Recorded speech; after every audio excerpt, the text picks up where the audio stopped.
right, so JAWNCAST episode 1. We got the San Diego boys, New Aesthetic, joining us today. One of the best and probably my favorite, like hardest hitting, punchiest up and coming pop punk band in the scene right now. Which, before we begin, I was gonna say, Dylan, I got to tell you this, man. I have to personally thank you because you definitely served my high ass In-N-Out at the PB In-N-Out. Like, if that's the In-N-Out burger you work at, dude, I knew you looked familiar because I'm like, oh, this is totally taken my In-N-Out order before. And I remember going there, getting 2 double doubles, animal fries, and you definitely took my order. And it was, bro, that's my go right there.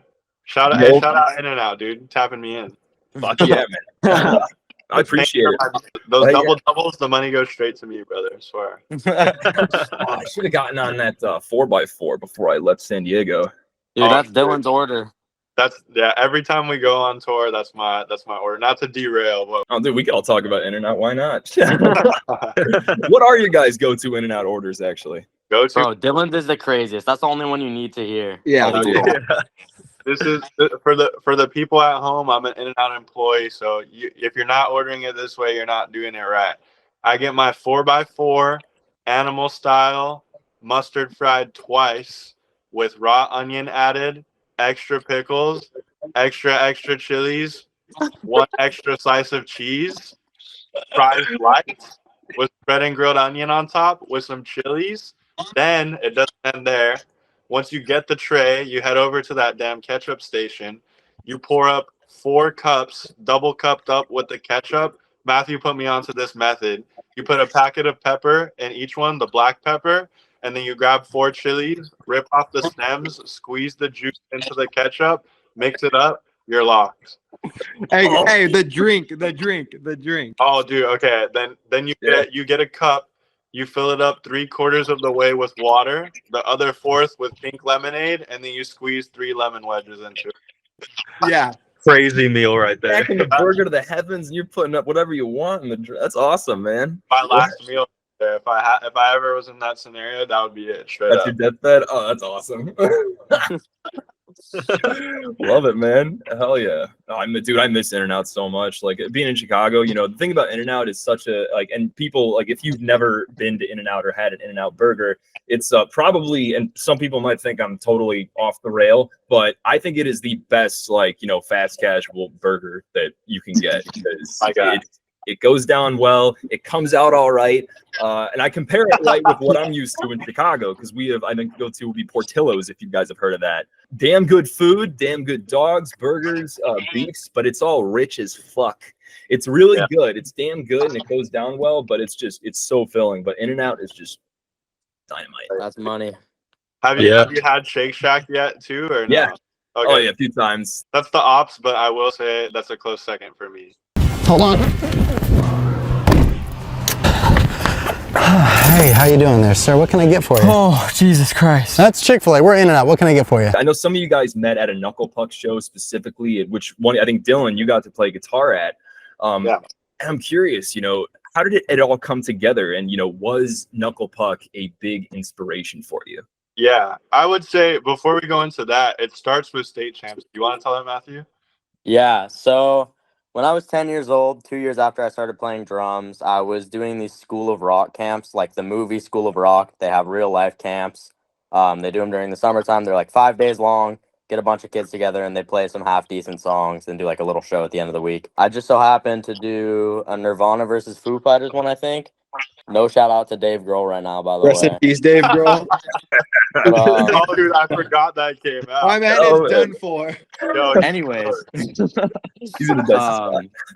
Dylan just so happened to be in the same camp as me. We would, instead of having lunch during our allotted lunchtime every day, Dylan and I would go back into the practice room and we'd jam songs. In particular, Dylan started playing the intro riff to Secrets by State Champs, and I came in with the drums. I was like, this is the most cool thing of all time. Get up! Get up!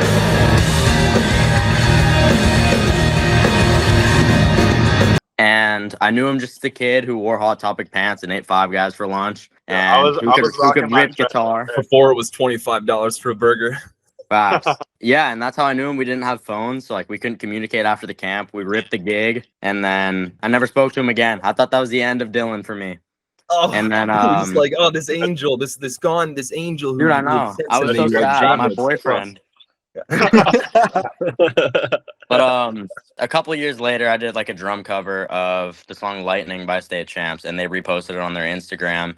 And Dylan hit me on the DMs, and he was like, "Yo, like, no way, but are you that kid from the camp?" And I was like, "Holy shit, this is awesome!" Dylan and I started jamming at my house for probably the good part of like 3 years or something. And we were always hoping to start a band and just never found the guys. And then I think Dylan can pick up the story here when he played the Knuckle Puck show. So that kind of came into play. Me and Matthew were always jamming, but I think just the problem that we ran into is just like we could never find any kids our age. Because, you know, at the time too, like I was 13 and Matthew was like 10 or 11. So it's like finding kids our age who listen to like Knuckle Puck and like State And what Champs. year was this, to give a little context? 2017. Yeah, that's when we met. 2017. To make everybody feel old, I was 13 in 2017 and Matthew was like 11 in 2017. Beast mode. You got me old as fuck. I was 23 or just turning 23, 24 in 2017. But I noticed the same. Because I totally see what you're getting at, dude. Like, because I remember at that time. I mean, even then, the scene as we know it was starting to just go in a different direction. Like, I had seen bands which previously had like sold out shows. There's just less people there, so there's just less interest. So to your point, that in general can make things a lot harder to find like good talent who really want to persist and carry on. You know, because they really like that sound. Yeah, 100%. And for us too, we kind of all have a similar upbringing in that, like, you know, we all used to make like guitar, drum covers of, you know, like our favorite songs by our favorite bands. And we'd always be like, you know, tagging them, hoping they'd see it and then like freak out when they like the posts and whatever. I used to do that for Knuckle Puck a lot because I was like the hugest KP fan. Nick Casasanto from that band actually like got in touch. He was a really good homie. I actually like won a contest. He was giving away some guitar pedal. And I'm pretty sure he just like gave it to me just because he was like, dude, like you're sick. Like he just like oh yeah. I just won pretty much. And then after that, we kept in touch for a long time and they ended up coming through. I think it was 2022. They were on tour with Hot Mulligan before Hot Mulligan was like the biggest band in the world. I mean, they were big then, but like KP, I think, was headlining that tour or something, or it was like a dual headline. So when Knuckle Puck played, I remember Nick had asked me, he was like, yo, like, you want to come up on stage and play this song with us? And I was like, fuck yeah. And then they pulled me up for the song. He's so ready.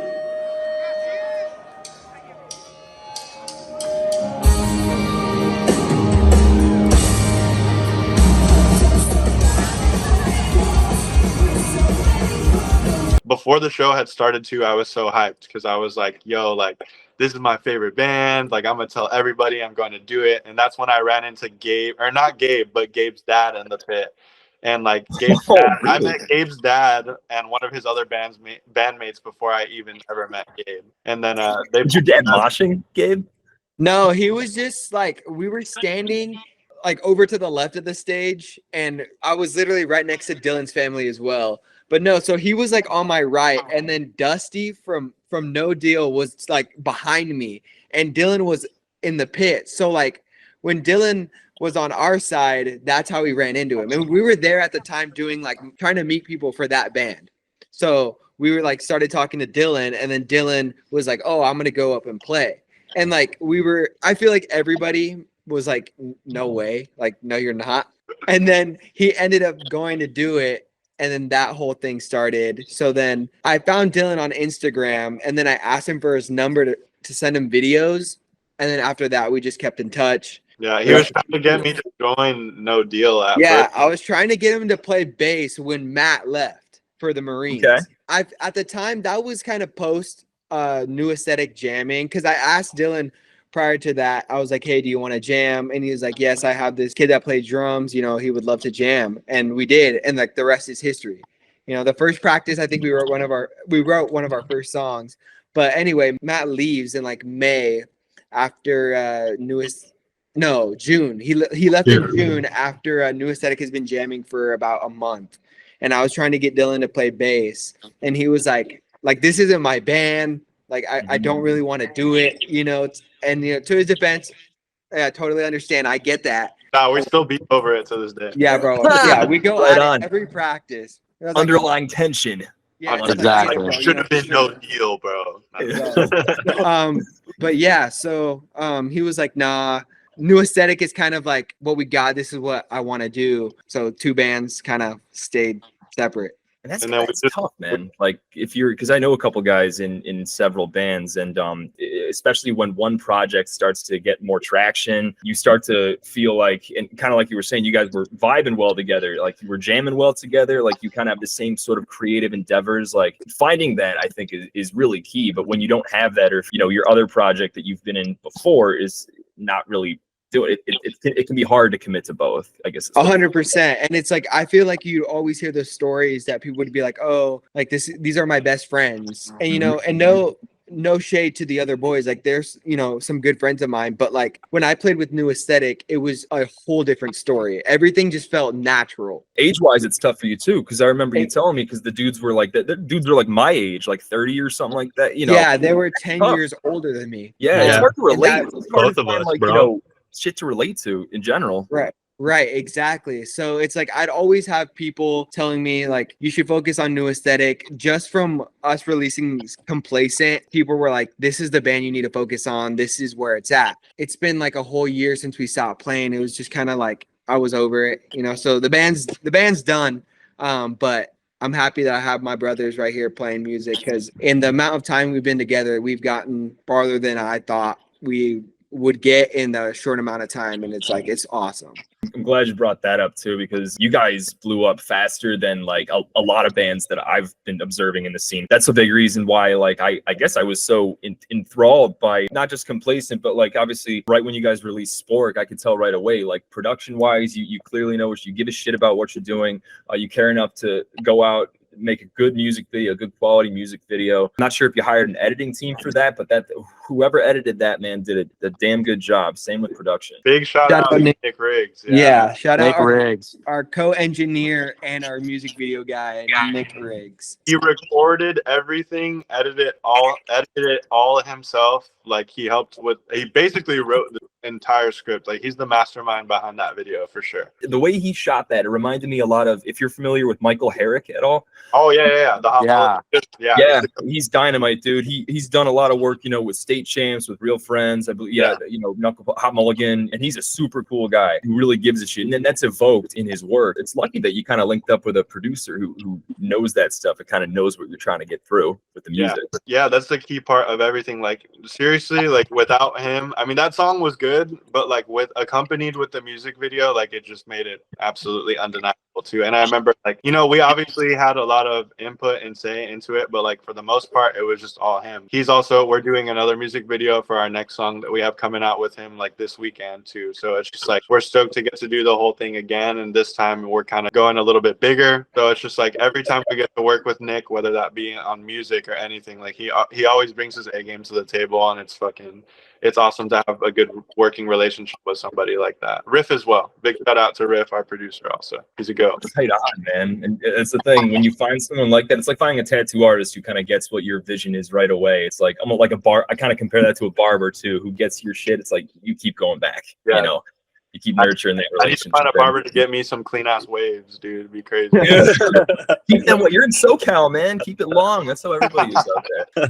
And speaking of California, because obviously that's represented, I mean, tenfold in the Spork music video. I mean, I recognize those because I was living in San Diego earlier this year. I spent the winter out there.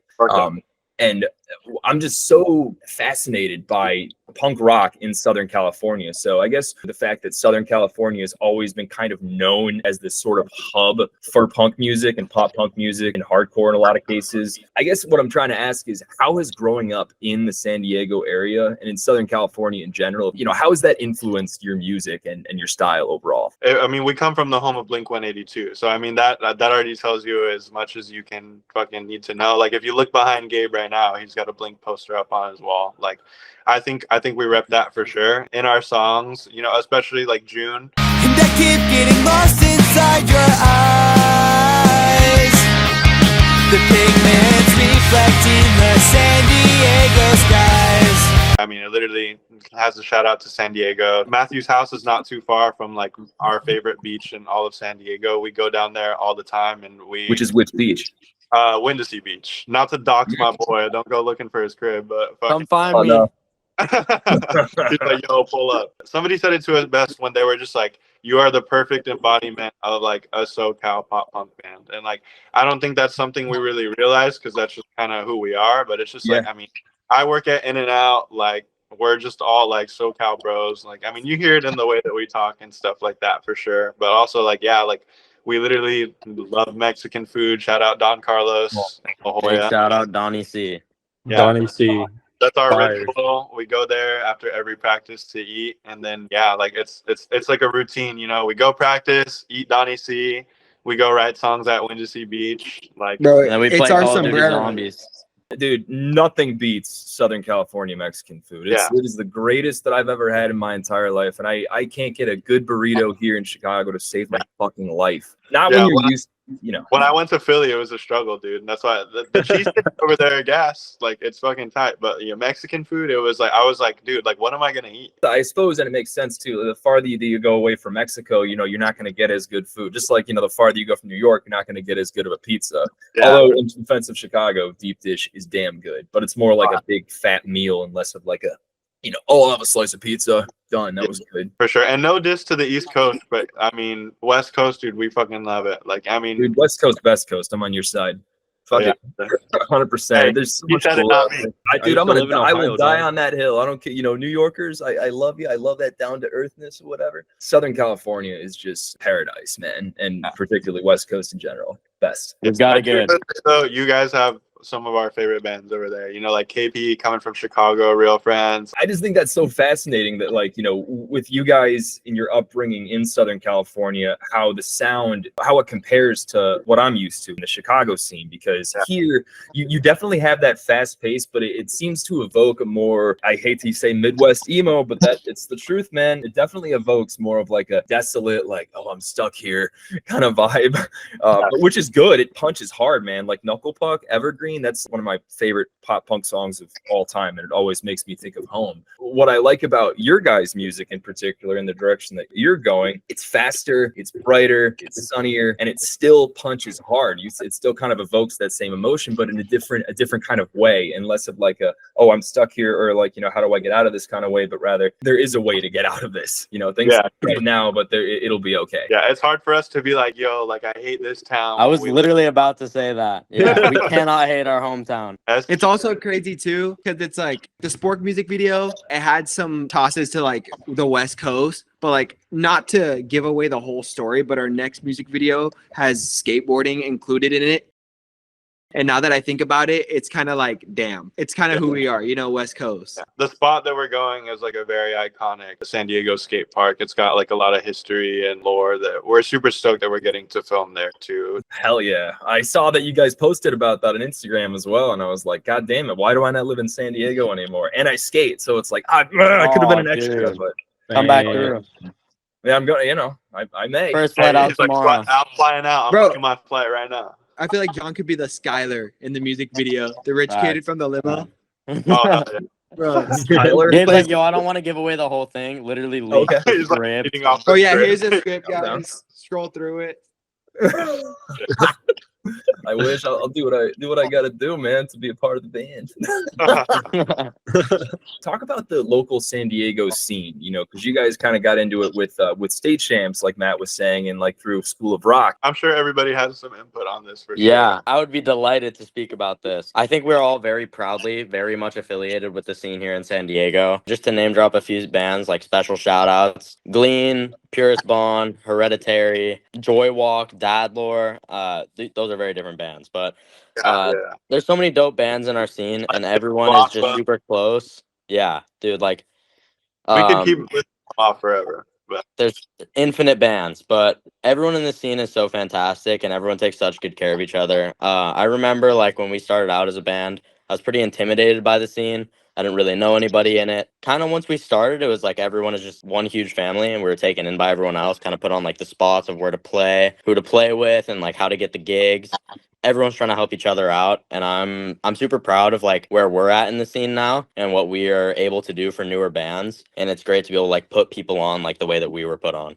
I'm super happy with it. I bet part of you kind of sees yourself like with when you're talking to younger bands like that, and it kind of gives you like a rewind, like, oh shit, I remember like I wish for the day that I'd be in a position to kind of give advice to a younger Absolutely. band.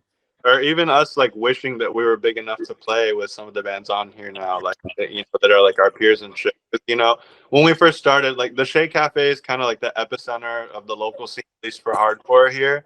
So it's just like, we used to go there and it was kind of like, because at first when you're joining your local scene, especially for hardcore, they can be a little gatekeepy sometimes. You're like, who are these new kids? Like, what the fuck are they doing here, sort of thing. But it's just kind of like, you got to pay your dues. You got to show up to shows. Got to talk to everybody. And it's just like, just keep showing out. Eventually they'll respect you because they'll keep seeing you at shows and they'll be like, oh, I remember him at for sure, 100%. I think that's an important thing too that we're kind of just trying to get everybody to do, especially for us. Because I mean, like hardcore's dope, pop punk is dope, all this music is dope, but I feel like especially for kids of like our age, like it's not a lot of kids are going to local shows like that anymore. At the time that we were kind of starting is sort of the same time that we were starting to see more kids like in high school and like middle school going out to local shows versus like a few years before it was like only the OGs, only the old heads being there. So it's like it's a very exciting and fresh time, and for us to be coming up at the same time, also like getting our friends who would come and see us from like high school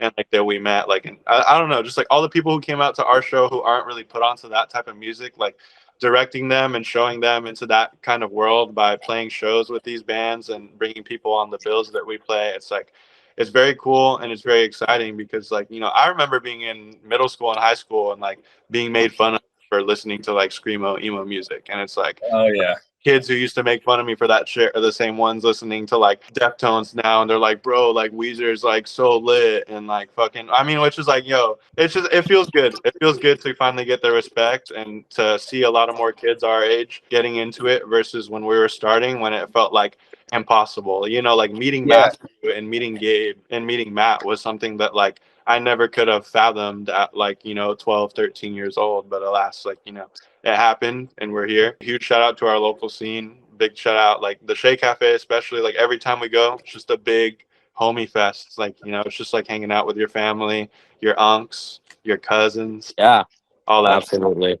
I know Shea Cafe from Fight Fair. I was a big Fight Fair fan back in the day. Everybody's played there, dude. Title Fight played there. Green Day played there. Shea Cafe is legendary. You have to do it, especially if you're SD. It's like the place. Speaking of shows, actually, I was gonna say because you guys just played California's for Lovers. I definitely want to hear about that shit. I know, right? Oh my God, like it's nuts. But no, it's fucking dope though, man. So I was just so stoked to see like what a cool lineup it was, that and the amount of fans that were coming for specific bands are now exposed to your music. I'm gonna name up a few of those bands that you guys played with: Seosin, Finch, Bill Murray, Red Jumpsuit Apparatus, Stick to Your Guns, This Wild Life. Oh, and of course, Hawthorne Heights, bitch. Like Jesus Christ. That's unbelievable, man. For a band as new as you guys are, to be on a lineup there, and you guys, I remember seeing your name. It was like right below Bill Murray. It was right there. How did it feel just before walking out on stage?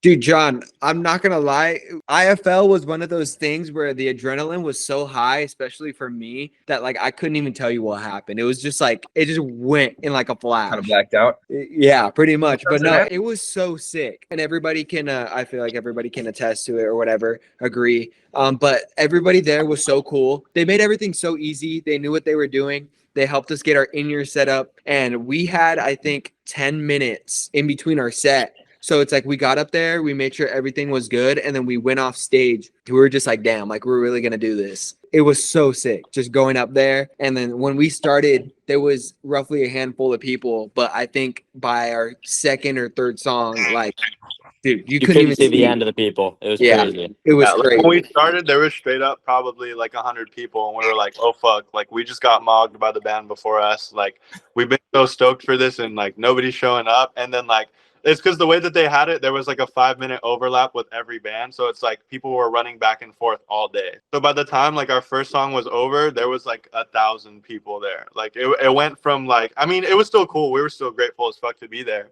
the people who came in like after the first song, it was just like, what the fuck is even happening? Like we recorded the whole set too, so it's like you can see from the start of the set of like, you know, being able to see every single person there, and then like by the second, third song, it's like you could not see the end of the people. It was fucking ridiculous.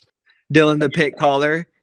Dude, you gotta Oh, get yeah. active, man. Sometimes you gotta command them. I was on my Freddie Mercury shit. It's just like if you don't tell them, they're not gonna do it. You're exactly. I I'm mean, taking they'll that right listen. now.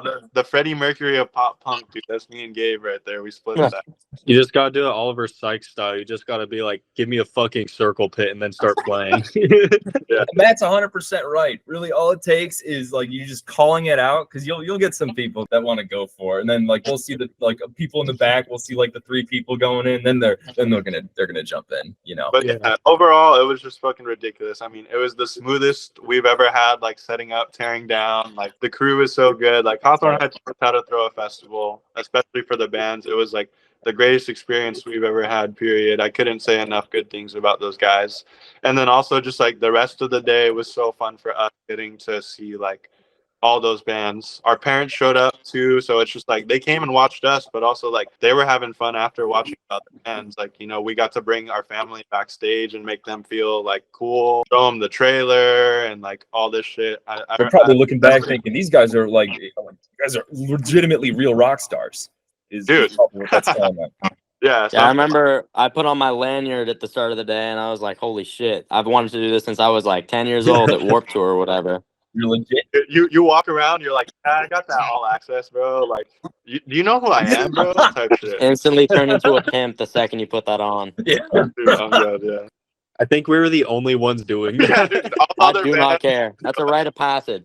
You get yourself That shit was get so yourself cool, a hat as well, like one of those top hats, the white top hats. You be a real pimp, and you go out on stage like that. Oh, So yeah. that'll draw in the crowd. They'll love it. They'll be like, my God, these guys are so eccentric. They're so different, and they play this music. What the fuck?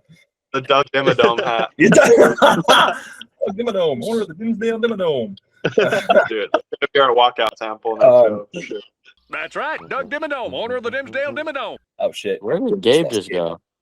Gabe We lost shit it. himself. Okay, he'll come back. It's the first JAWNCAST pod, dude. We're It gonna is, run. yeah. We'll work this in.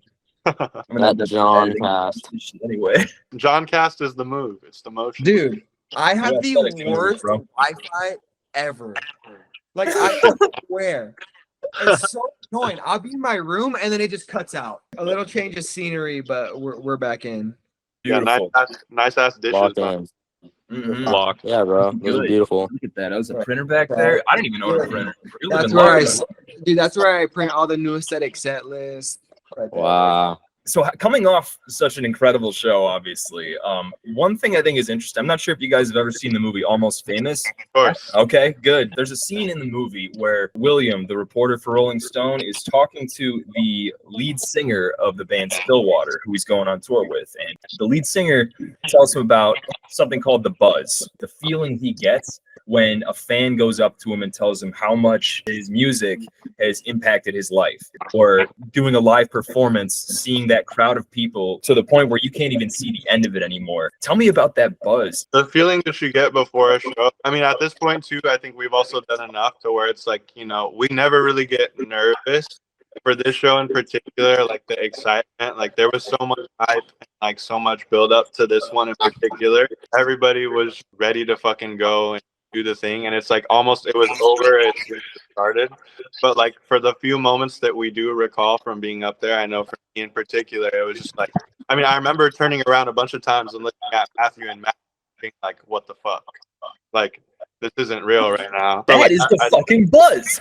dude, that's the fucking buzz right there, dude. Yeah, it's a better feeling than anything in the world. I think, especially just like being up there and, you know, kind of like sitting back and realizing like this is what we've always dreamed of doing, and we're literally fucking in the moment. And like during that set in particular, like that was the biggest thing we had ever done up to that point.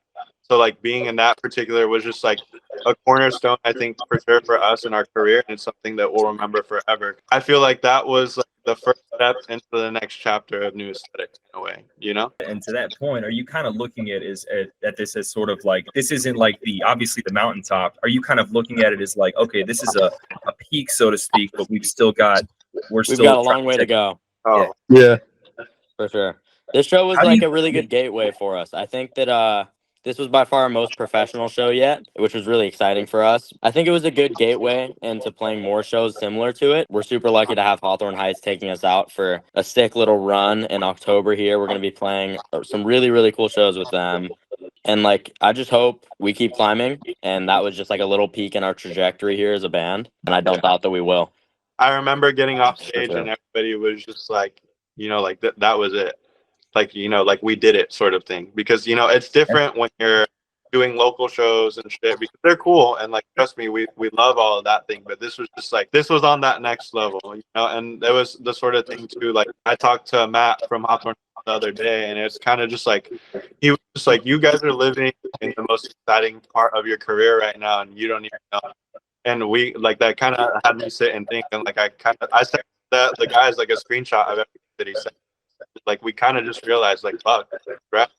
Like you spend all this time being like, I'm so excited for when we're gonna be doing like all these really cool shows and going on tour and all this shit, and it's like we're literally here now, and that's something that I don't think really connected or clicked with any of us until like literally a few days ago.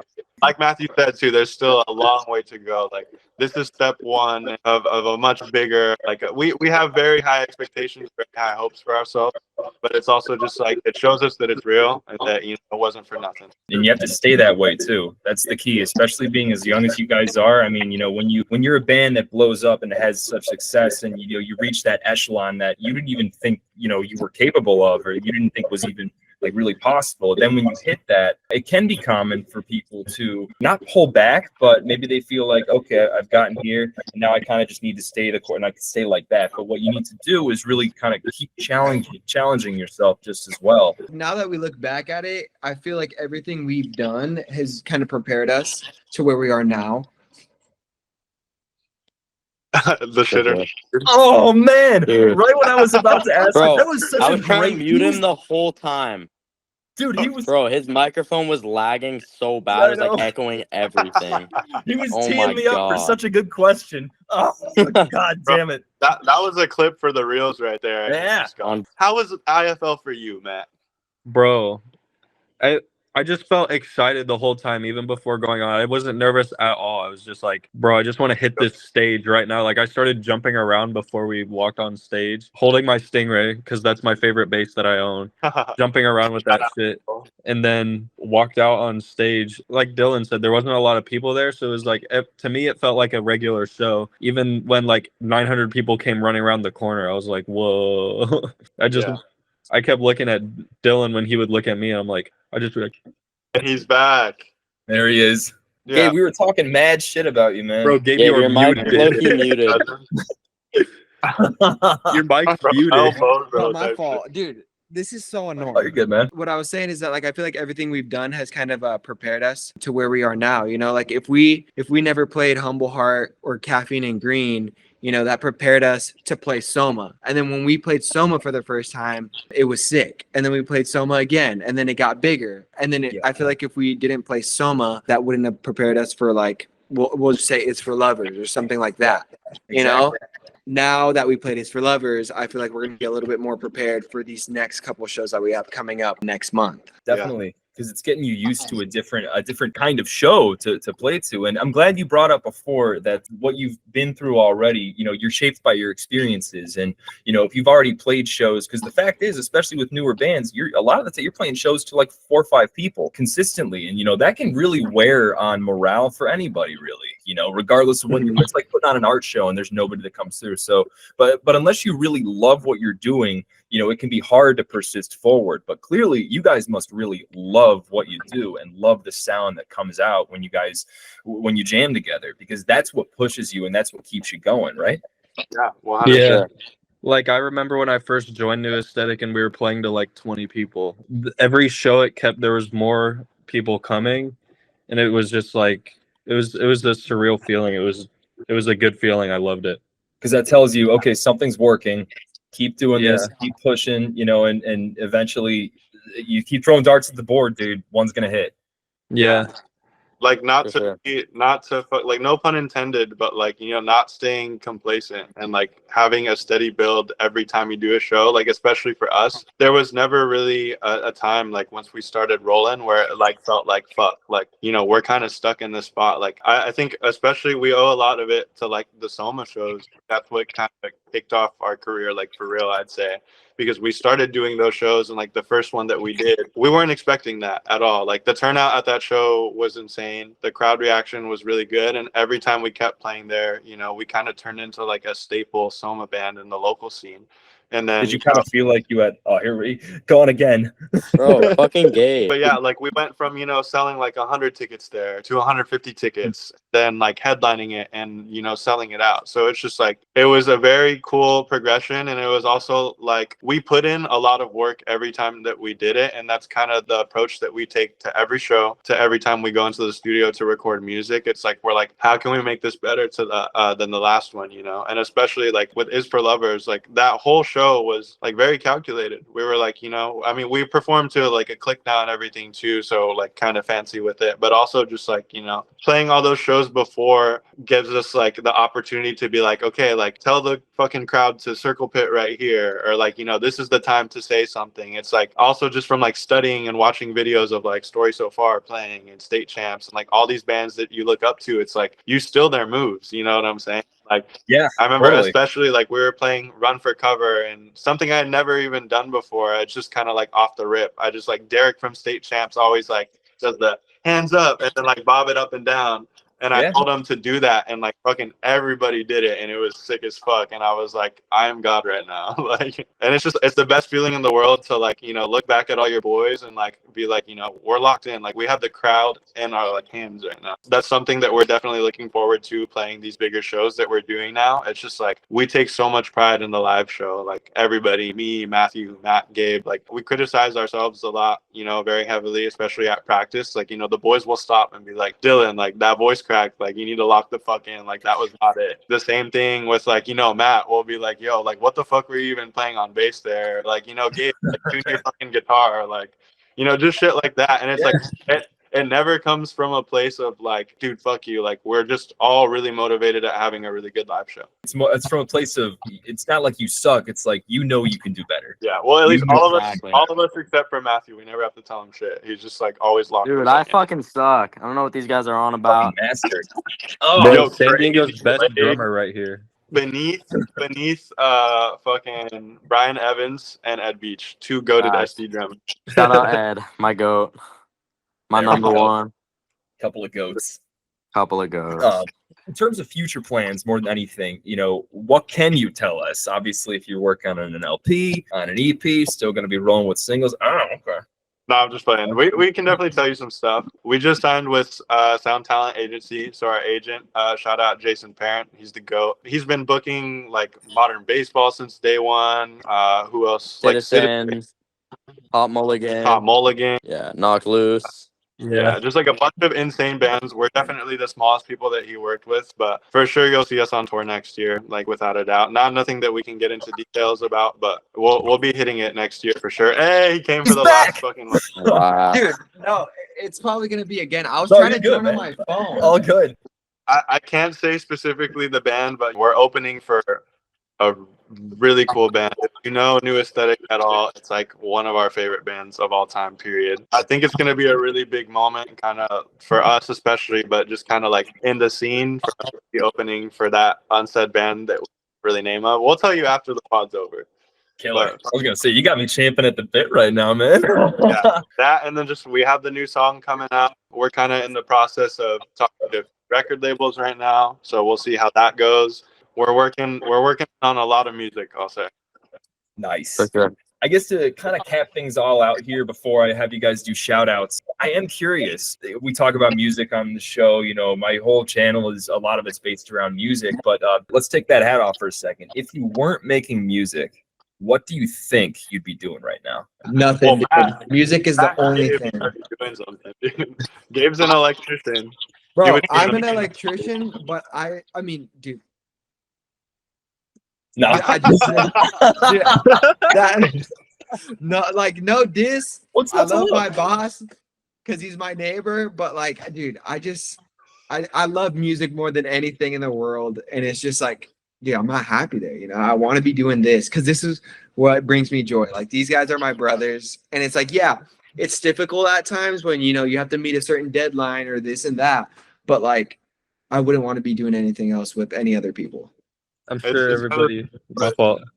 No, go ahead. No, go ahead. Oh, go for it, man. Get some screen time. No, Dylan, you were saying something, bro.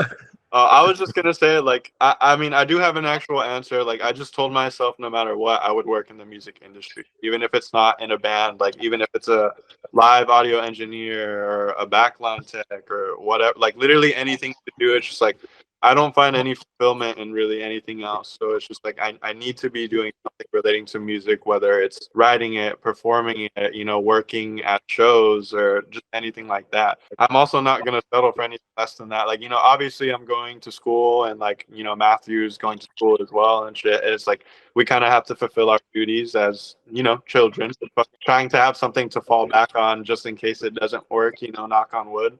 But also at the same time and on the same coin, like with everything that's happening recently, especially like this last like week alone or the last 2 weeks, like at the time of filming the podcast, has been insane. So it's just like I can genuinely say that we do think that we're gonna make it. We're gonna do this shit for real. It's just a matter of time before we get there. We just gotta hold out a little bit longer.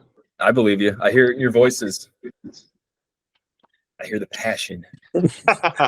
Honestly, if I wasn't even in music, I don't even know like where I'd be because like I didn't really have a plan after high school. Like after high school, it was either I was going to go to college and pursue a computer science degree or I was going to be a Marine. But like I chose Reserve Marines and to pursue music. But I didn't even know if I was going to continue with music when I was in the Marines because all I really had to fall back on was No Deal at the time. I was just like, Gabe, I'll be back. I don't know when, but I'll be back. Come to find out that like when I get back home, I'm like, so like when's No Deal gonna play again? He was like, I don't know, we don't have anything planned the rest of the year. But yeah, pretty much never. Yeah, for real.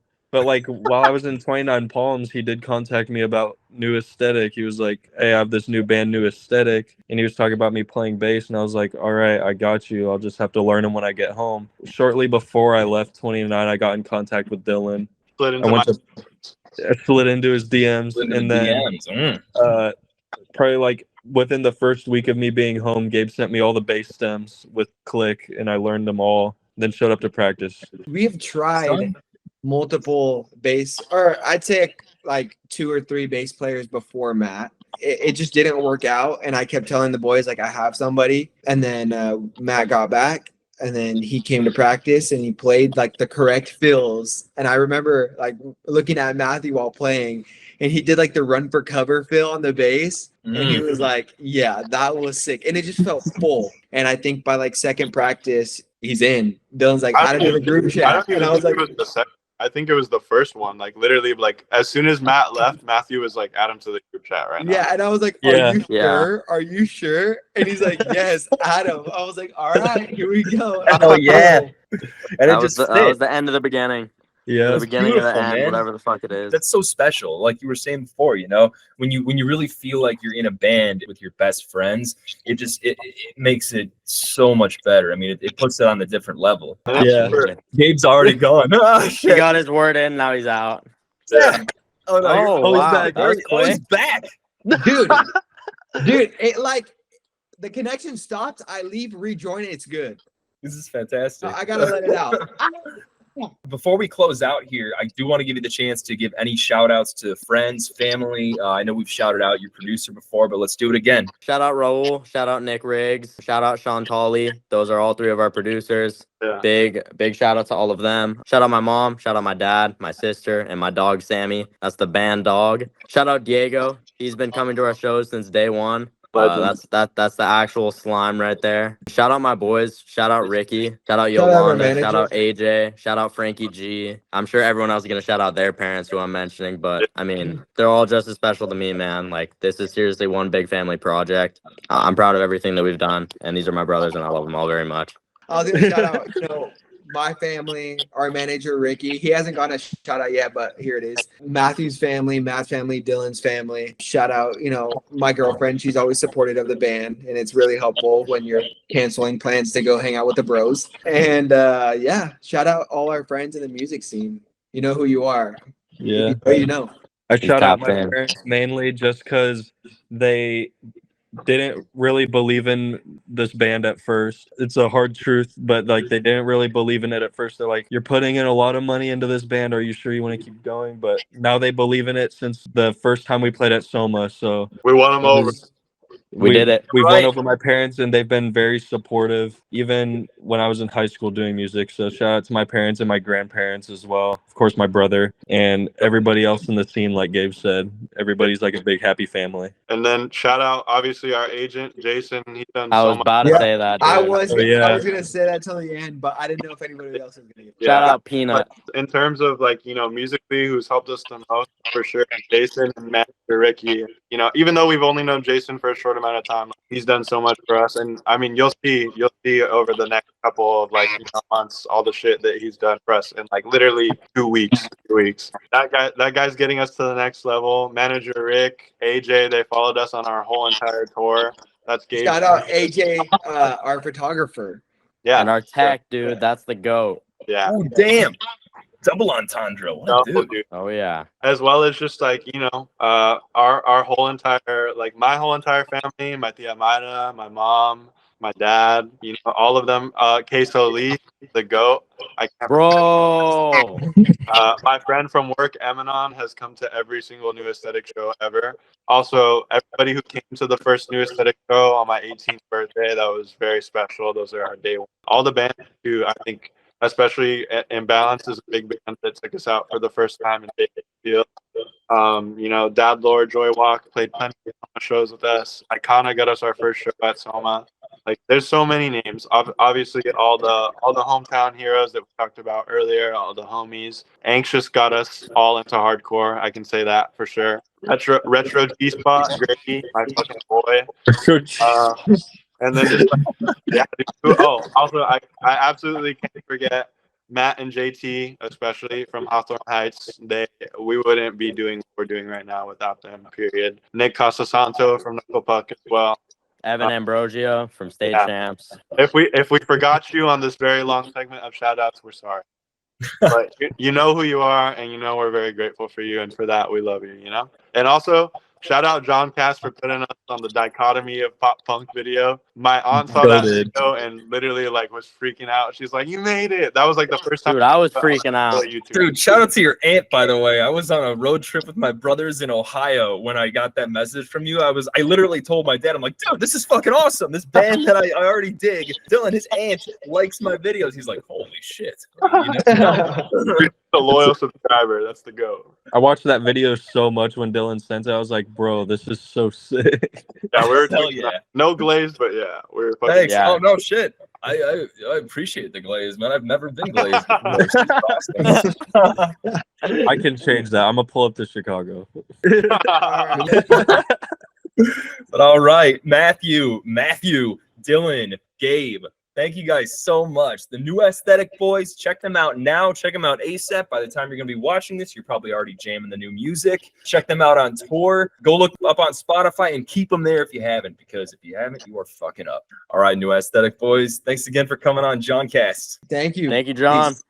Thank Appreciate you. you guys. All right, peace. Has anybody had Rockies at all in San Diego? Yeah, dude, I had Oh, that. wait, yeah, I went the other day. Hey, people say it's the best. Is it better than In-N-Out or not? No, I'm going to a No. spot tonight, I think, called Friendlies, though. I'll let you know. Ooh, That place is apparently legit. It's inside of a laundromat, I think. Bro, that's not okay, different. Hey, you never know what you're gonna get inside of a laundromat. That'll Honestly, be fire. I hope. Yeah. Bro. Some laundromats that serve booze, apparently. One of my damn. buddies had an idea to create a laundromat that's a bar, and he would call it Buds and Suds, or Suds and Buds. Let us invest right now. That's $1 million idea all across the U.S., dude.